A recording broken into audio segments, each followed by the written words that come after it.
Hey internet, how's it going? My name is Masterminded Guns, and here I get to be showing you guys something that I've been asked to do many times now, which is to build a working pistol slide, since admittedly, it is one of the trickiest things to build in LEGO, so I decided to build a pistol from Black Ops 3 that I could share with you guys, and of course, have a lot of fun making. So here we have the LEGO MR6.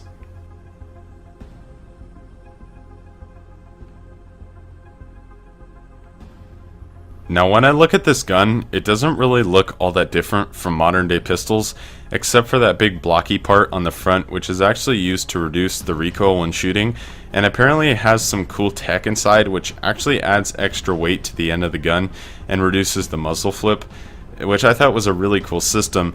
But if you take this section off, then you can see the barrel and of course where the spring would be. But now at this point, I'm not exactly sure how you would field strip this gun. But based off my experience, the slide would slide out, bringing the barrel and the spring with it. But there's one problem, and that is that the bottom of the slide isn't completely straight and has like a little slope there that blocks itself from going any farther than it does when it loads around. So basically, field stripping would not be the traditional way it is now for pistols, and generally you want field stripping to be as easy as possible, but generally I'm not quite sure how it would work on this gun. Now here we can take a look at the most interesting part of this pistol, which of course is the slide, but it also is the most difficult part of the gun just because you have such little space to work with. Now I actually used some specialty pieces to keep the slide on the receiver whenever it is pulled back, but one of the harder parts was applying the rubber band and giving it enough tension to reset itself. Now you can see that I made the magazine visible from the ejection port, which did cause a few problems with the slide's infrastructure, but it did work out fine in the end. So now I can start talking about the handle, which was pretty strenuous to apply to the rest of the gun, just because of its angle and how little space there is between it and the slide.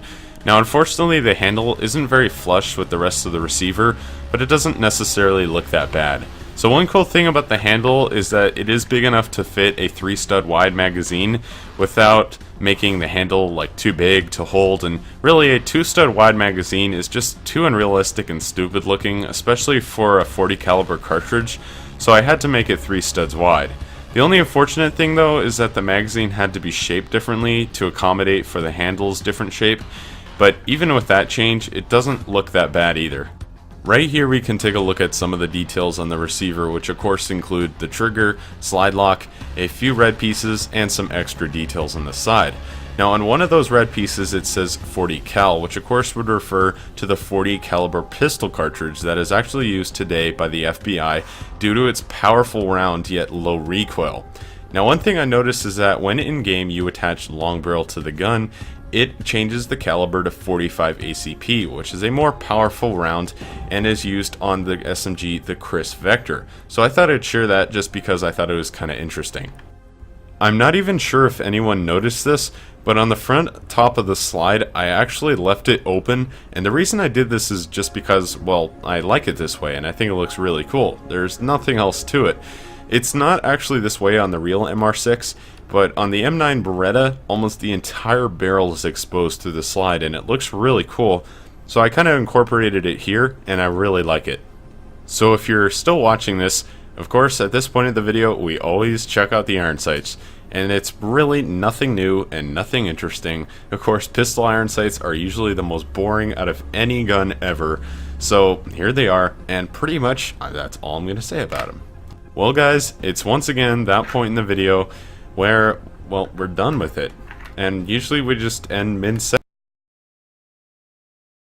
No, but in all seriousness guys, I just gotta say that it really was enjoyable to build this gun, just because it was really a challenge, and it took a lot of brain power to get past certain bumps in the road, and that's really what made it fun, to have to use critical thinking, or to have to make new methods to make certain things work in such little space.